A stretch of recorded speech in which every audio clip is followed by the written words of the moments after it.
hello के भयो के गर्दैछस् किन चाहिँ चाहियो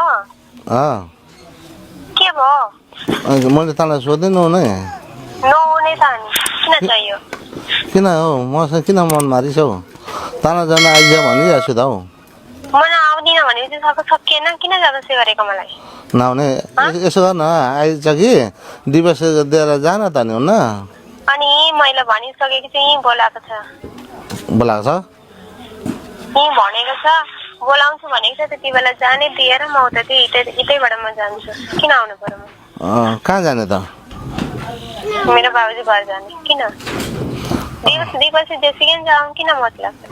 अन्त दिवस त म पनि तेरो खुसी जानु पाउँछस् होइन जे गर नगर न म पनि मेरो खुसीले बस्नु पाउँछु कसले पक्रेको छ र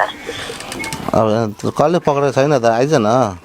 आउँदिनँ म यहीँदेखि दिएर यतैबाट जाने अनि आइज म यहीँ तँलाई टिकट म यहीँबाट गरिदिन्छु नि